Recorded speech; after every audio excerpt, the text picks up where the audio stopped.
Yo tout le monde, ici Juju tout seul et aujourd'hui j'avais extrêmement envie de vous parler des dernières informations sur le film Superman réalisé par James Gunn qui sortira en juillet 2025. Donc j'avais envie de vous énumérer tout ce qu'on a pu avoir récemment sur le tournage et toutes les informations qu'on a pu récolter par rapport à cela. Donc évidemment je vous préviendrai dès qu'il y aura des éléments qui semblent spoilants, on va dire, par rapport à des points de l'intrigue du film Superman, tout du moins. Donc j'ai essayé d'être patient, de prendre mon temps, d'attendre que plus de photos défilent, on va dire, parce que le film ça fait 4 mois et demi que le film est en tournage, et le film a été très très discret dans sa communication, dans son tournage. Il y avait eu très très peu de fuites, quasiment pas de fuites, pour peu dire, on va dire. Et là donc le film a commencé à tourner en extérieur à Cleveland, ce qui est d'ailleurs un petit hommage, car avant la création de Metropolis, Superman était un héros de Cleveland, me semble-t-il, dans les années 30, quand il a été créé. Donc on revient un peu aux sources, en tournant donc à Cleveland, qui est un peu la ville un peu ouverte pour tous les tournages de blockbusters, en gros. Et donc, qui dit tournage à Cleveland, dit tournage, public, en fait, où des papardis peuvent arriver à tout moment et être au courant des dates de tournage, des lieux de tournage du film avec les calendriers, les routes qui sont fermées, etc. Et c'est comme ça que depuis 2 semaines et demie même, on a une petite avalanche de phototournage qui nous donne énormément d'informations sur un film qui est au final assez mystérieux dans ses révélations, on va dire, parce que Superman est censé être le véritable démarrage du DCU de James Gunn, donc ce reboot à l'univers DC qui met fin donc à tout ce qu'on a eu depuis des années avec Snyder, The Flash, le Superman d'Henry Cavill, entre autres, pour nous donner un redémarrage, un nouvel univers d'ici avec de nouvelles bases, et c'est Superman, alléluia j'ai envie de dire, qui va donc lancer cet univers comme Man of Steel avait lancé le DCU à son époque en 2013, et donc ça c'est un très bon point, c'est qu'il faut respecter Superman, ça fait 10 ans, plus de 10 ans que Superman n'a pas eu de film, donc ça c'est bien. Et donc James Gunn qui est donc le directeur artistique, puisqu'ils sont deux, il y a 2 CEO chez DC Studios, James Gunn qui réalise donc le film, James Gunn qui a réalisé la trilogie Gardien de la Galaxie, The Suicide Squad, Peacemaker, etc. Et Peter Safran qui se cherche plus de la partie production, administrative, marketing, etc. Donc James Gunn a choisi de lui-même réaliser ce film qu'il avait écrit également, donc tout est de James Gunn dans ce film, on va dire. Et voilà, on connaît déjà le casting, David Corenswet, Sweat, Rachel Brosnahan, Nicholas Hoult, Nathan Fillion, Isabella Merced, etc. Mais quelques noms se sont rajoutés que nous allons évoquer également. Et donc, je tenais à continuer à prolonger cela par rapport à la vidéo que j'avais fait avec Seb sur la réaction au reveal du costume du Superman de David Corenswet, qui était assez houleux en termes de réaction, qui avait plutôt bien marché à l'échelle de ma chaîne, donc c'était plutôt cool. Et donc je tenais à rectifier certains points en voyant le costume sur le tournage de ce film Superman. Donc on va commencer directement par les news hors Cleveland qu'on a eu donc sur le film Superman, ce sont les castings.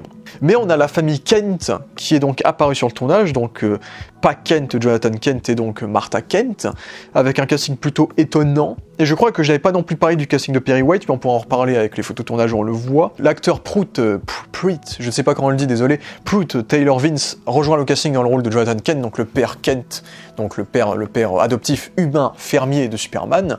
Un casting qui avait un peu fait parler parce qu'il y en a qui le traitaient un peu de républicain, parce qu'il avait une tête de fermier, quoi. Il est un peu barbu, il est chauve, il est un peu volumineux, il avait une tête d'agriculteur du Texas, quoi. Et je trouve que, au début j'avais un peu de mal, mais quand on me dit agriculteur du Texas, je me dis, il colle parfaitement, quoi, j'ai envie de dire. Donc ça me dérange pas. Là où une actrice beaucoup moins connue, qui a fait beaucoup moins de choses notable, on va dire, elle a pas de page Wikipédia, c'est Neva Howell, qui va donc jouer Martha Kent, et il suffit de voir les petites vidéos qu'elle a faites pour voir qu'elle est parfaite dans le rôle. Ça va être la maman bisounours, on va dire, la mamie un petit peu, qui fait des tartes, qui est aimante, etc. Donc je pense qu'elle apportera parfaitement l'humanité que le personnage a besoin d'apporter envers son fils Clark, tout simplement. Et donc la bonne nouvelle que j'ai déjà envie d'évoquer avec cette information, c'est que je suppose que Jonathan Kent sera vivant cette fois-ci dans le film, parce que j'en ai un peu marre de ce mood qui consiste à buter Jonathan Kent durant l'adolescence de Clark à chaque fois, en fait. Que ce soit la crise cardiaque l'attaque cardiaque qu'il a dans le film de Richard Donner, l'attaque cardiaque qu'il a également dans la série Smallville, et donc sa mort sur la tornade dans Man of Steel quand Clark était encore adolescent ou jeune adulte. Alors que dans les comics, l'une des particularités qu'a Superman à contrario de Batman, c'est que ses 2 parents, adoptifs, pas les parents kryptoniens, sont vivants, quoi. C'est que Superman, Jonathan, Martha ont tous les deux la chance de voir leur fils être le plus grand héros de la Terre et sauver des gens et inculquer leurs valeurs humaines de fermier, d'humain, tout simplement. de Smallville, et donc James Gunn a dit plusieurs fois qu'il n'y aura pas de flashback, qu'on verra pas les origines de Superman, etc. Donc pour moi ça confirme tout simplement que Jonathan ne sera pas mort dans ce film. Bon, peut-être qu'il va mourir à un moment donné, mais au moins, en sachant que ce film se déroule 2 ans après, normalement c'était ça officiellement, c'est 2 ans après les débuts de Superman en tant que super-héros, donc ça fait 2 ans qu'il est Superman, un peu comme le Batman de Matt Reeves, donc ça faisait 2 ans qu'il était Batman, et ben Jonathan peut voir son fils en tant que Superman, et ça c'est bon. Voilà, ça c'était l'information. Et concernant les photos de tournage de Cleveland, déjà les premières choses qu'on a eues, c'était la construction, la transformation totale de Cleveland en métropolis, en fait, c'est qu'ils ont métamorphosé la ville en métropolis, et ça m'a énormément rassuré par rapport au reveal, on va en reparler de ce reveal auquel on avait réagi en vidéo avec Seb, où Smallville de loin ressemblait à une ville un peu new-yorkaise basique de nuit, après il y avait peu de détails, mais là la ville, on voit qu'en fait ils vont vraiment nous faire un truc un peu Fallout-esque, vraiment rétro. Et rétro, ça c'est ce que j'aime parfaitement avec Smallville, en fait, c'est avec Metropolis, c'est que c'est la ville de demain, Metropolis. Et on voit même les plaques qui montrent l'histoire de Metropolis sur la ville, et le fait qu'on la surnomme la ville de demain parce qu'il y a une avancée technologique un peu plus supérieure aux autres villes du pays, et donc là, rien que là, je suis déjà aux anges, quoi. Parce que Metropolis, les gars, pour moi, on n'a jamais eu vraiment eu... Pour moi, ma vision de Metropolis, parce que oui, Metropolis a eu des versions où c'était juste une ville simple, un peu, puisque c'était basé sur des vraies villes américaines, bien sûr, mais pour moi, Metropolis, pour moi, la base... La vision générale que je me fais quand je vois les dessins animés, les médias principaux qui traitent de la ville, dessins animés, etc., c'est une ville rétro-futuriste. Pour moi, c'est un peu comme le Metropolis de Fritz Lang, j'ai envie de dire, c'est vraiment... T'as ce globe du Daily Planet qui est un peu surréaliste et qui représente le symbole un peu futuriste de Smallville, quoi, rétro-futuriste, parce que tu as le Daily Planet qui est un journal papier, également, ce qui crée ce côté un peu, cette dénotation, en fait, entre des habitants de Smallville qui sont habillés un peu en style années 60-70, le fait qu'il y a des journaux papier, etc., et le fait que cette ville ait des bâtiments futuristes, avec des avancées technologiques assez intéressantes, que l'on doit beaucoup à Lex Luthor dans beaucoup de versions des comics, entre autres, puisque c'est lui le milliardaire de la ville, le père de la ville dans certaines versions, et donc j'étais très rassuré de voir déjà la construction du globe de Metropolis, le globe de l'entrée, parce qu'évidemment je suppose que le globe évidemment du bâtiment lui-même sera en CGI dans le film, mais plein de petits logos nous a montré que oui, le globe serait également dans le film, mais ce globe un peu plus façon donc la carte du monde avec la mer qui est mise en avant dans le logo, qui fait un peu rétro, et je trouve que j'aime beaucoup le globe. Là où Snyder avec Man of Steel, et ça c'était un des défauts de Man of Steel, c'est que Metropolis c'était juste Chicago, quoi, ça ressemblait à rien, c'était une ville lambda américaine avec des gratte-ciel, il y avait même pas le globe du Daily Planet sur le Daily Planet, il y en avait un petit à l'intérieur mais pas sur le Daily Planet. Et donc, moi, honnêtement, le seul Metropolis que j'aime, moi, c'est celui de... celui de Titan, on le voit 2 secondes, mais celui de Titan, c'était pas nul, mais celui de Superman Returns. J'aime beaucoup le monde de Superman Returns. Vraiment, le Smallville, vraiment art déco, où tout est doré, tout est un peu architecturé, avec ce côté un petit peu... ce côté un petit peu bijouterie, en fait, art déco, comme je dis, et le globe de Metropolis qui était magnifique, et les formes architecturales qui faisaient très rétro également, avec tous les persos qui étaient en costard-cravate, qui avaient un petit côté film des années 20-30, et donc c'était la seule fois pour moi que Metropolis était vraiment super cool visuellement, en termes d'esthétique, c'était dans Superman Returns, et pour moi c'était le point fort de Superman Returns, et je suis content de voir que James Gunn compte adapter un Metropolis assez comics accurate, au final. Donc on a pu voir donc le globe qui est très beau du Daily Planet, l'entrée du Daily Planet qui fait très luxuriant également, avec des dorures, etc., une entrée assez imposante. On a pu voir les vêtements des divers habitants de Metropolis qui font très années 70 pour la majorité des personnes. On a vu donc la plaque de la ville, qui raconte l'histoire de la ville, qui semble fidèle au comic book.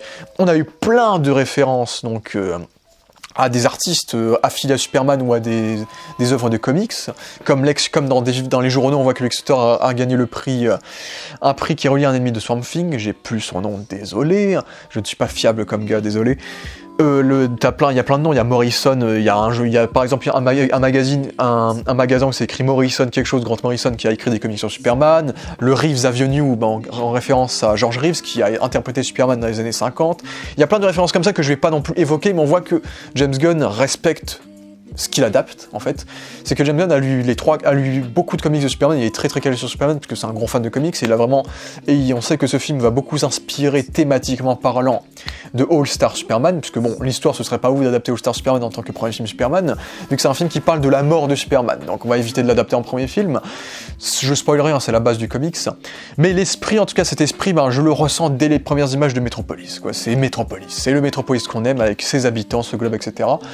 Donc qu'est-ce que j'aurais aussi à dire, du coup, ça nous confirme également que le Daily Planet sera un journal papier, vu qu'on voit des journaux où là, pareil, il y a plein d'easter eggs de partout. Donc on voit des petites photos du Superman dans les journaux, et on voit également les journaux du Metropolis Eagle, qui est le rival du Daily Planet. Donc il y a plein de détails qui respectent vraiment le lore de Metropolis, l'univers de Metropolis, et ça c'est très très bien. Et donc là, il y a plein de petits refs aux comics, et une petite photo Superman est posée comme ça, qui a sa position iconique, donc posée sur les hanches évidemment. Et donc on a également une photo qui rend hommage à une vignette de All Star Superman où Superman stoppe un train. Et on a une autre type de vignette photographique de journal basée sur All Star Superman où on voit Superman emmener des gens atteints de cancer afin qu'ils visitent, un cancer terminal je crois, afin qu'ils puissent visiter les pyramides d'Égypte en fait. Et ça pour moi c'est déjà très rassurant par rapport au personnage de Superman, car Superman au cinéma en tout cas, parce que comme je regarde Superman et Lois, c'est très très bien Superman et Lois, et ça respecte très bien l'essence du Superman, mais au cinéma j'aime beaucoup Henry Cavill, j'aime bien l'aspect visuel symbolique du personnage, mais en termes de caractérisation c'était trop froid quoi. Zack Snyder voulait étirer son évolution pour qu'il devienne Superman au bout de 10 films, et évidemment il a pas eu le temps de le faire vu que l'univers a été stoppé net avant. Donc Henry Cavill était beaucoup trop froid pour jouer, pour incarner le Superman qu'on aime en fait, et là voir Superman qui est pas juste c'est pas juste le grand frère de Metropolis, ce Superman, c'est pas juste un héros qui sauve des gens, qui sauve un chat coincé dans un arbre, ou affronter des super-vilains, c'est aussi un gars qui apporte de l'espoir aux gens, qui parfois fait preuve d'humanité et effectue des causes humanitaires pour les gens, pour leur montrer la beauté du monde. Et c'est ça Superman quoi, juste voir une petite image au loin de photos de tournage de Superman qui a bel et bien emmené des gens malades à une visite express des pyramides d'Égypte pour montrer à quel point ils veulent leur montrer la bonté de ce monde avant qu'ils puissent potentiellement mourir. C'est ça Superman, c'est la bonté du monde, c'est l'optimisme, c'est ce qu'il y a de plus beau dans l'humain en fait. Et voilà quoi, ça me plaît beaucoup, on va dire en termes de caractérisation du personnage. Et ça c'était les premières choses qui avaient fuité, c'était donc Metropolis, la construction de Metropolis, et ensuite le tournage a vraiment commencé donc avec, et là on va en reparler. Donc là on a enfin des vrais aperçus en costume sur le tournage de David Corenswet en Superman. Et là, il faut reparler de ce reveal, mais pourquoi ce putain de reveal de merde? En vrai, ce reveal n'aurait jamais dû exister. Parce que ce reveal, vous vous rappelez peut-être de ma dernière vidéo, de la vidéo que j'avais faite dessus avec Seb, il était sombre, il mettait des chaussures, le background était dégueulasse, ça faisait Photoshop de merde, il avait un costume qui paraissait très sombre, il avait un col qui faisait presque autoritaire en fait, il faisait pas Superman du tout quoi, il faisait presque Superman Red Son en fait. Et là, c'est des photos volées, mais les photos volées changent tout en fait. Et c'est ça qui me fume, c'est que le costume en fait il est pas incroyable, hein, attention. Mais je trouve que c'est quand même largement meilleur que le reveal que James Gunn nous a lâché du costume quoi. C'est que le reveal, j'avais pas compris son choix, je le comprends toujours pas quand on voit l'aperçu exact du costume par rapport au phototournage. C'est que en fait oui c'est Superman quoi, j'ai des défauts à redire sur le costume, on va en parler, mais c'est Superman quoi, c'est les couleurs vives, c'est en fait James Gunn a fait un gros gloubi-boulga de tout. En fait, on va dire que c'est ça. C'est qu'il a pris, il a ressuscité des caractéristiques de Superman qu'on avait perdues au fil des adaptations. C'est-à-dire, on retrouve le slip rouge avec la ceinture jaune, on retrouve le logo jaune à l'arrière de la cape, et ça c'est cool. C'est un peu comme si tu enlevais le logo de l'araignée de l'arrière du dos de Spider-Man. Pour moi, ça n'a pas de sens, quoi. C'est Superman. C'est pas juste un simple héros avec une cape rouge, quoi. Comme tous les héros, c'est un héros. Tu vois son logo sur son dos et tu sais que c'est Superman. Tu sais que c'est lui. C'est un personnage qui est identifiable sur tous les angles, en fait. C'est Superman, c'est lui qui est censé être mis en valeur. Et donc, revoir cette cape avec ce logo. En plus, avec le logo épuré, je trouve que ça fait plutôt cool et pas kitsch. En fait, au final, le logo jaune sur la cape. Donc, tant mieux. Mais je suis très content de retrouver le logo jaune sur la cape, du coup.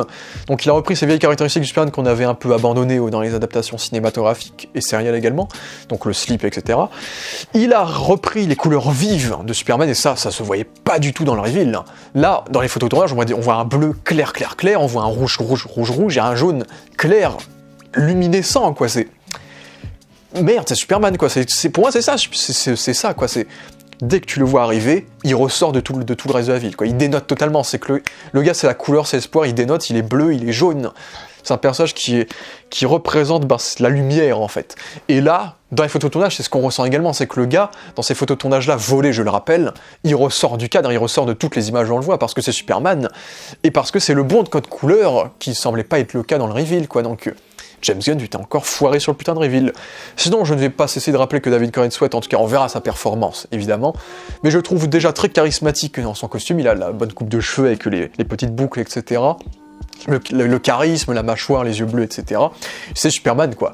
Mais en plus, la petite différence qu'il a peut-être par rapport à Henry Cavill, qui était aussi physiquement parfait dans le rôle, c'est qu'il est beaucoup plus grand, c'est que lui, il fait plus d'1m90, et dans les photos, ça se voit.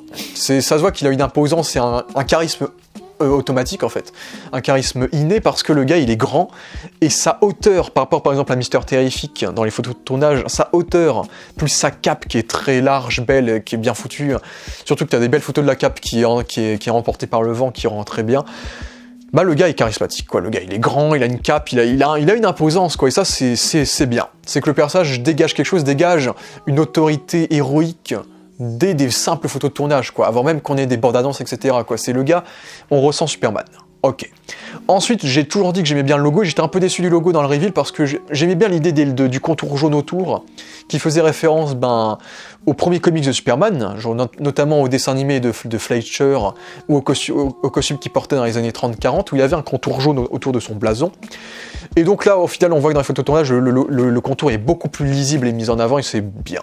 Là où dans le reveal, j'avais l'impression qu'il était un peu plus masqué, et le logo est très bien, j'ai toujours dit que j'ai bien aimé le logo, même s'il fait un petit peu rigide, j'aime bien ce mélange encore une fois, entre le Superman classique des années 30-40 avec le contour jaune, le logo un peu plus épuré, un peu plus géométrique de Kingdom Come, mais pour inverser, parce que Kingdom Come c'est un Superman plutôt dépressif et plutôt vieux, bah là on met le code couleur classique, pas rouge et noir, mais jaune et rouge, pardon. Donc ce qui fait que le logo il rend hommage un peu à toutes les générations du personnage.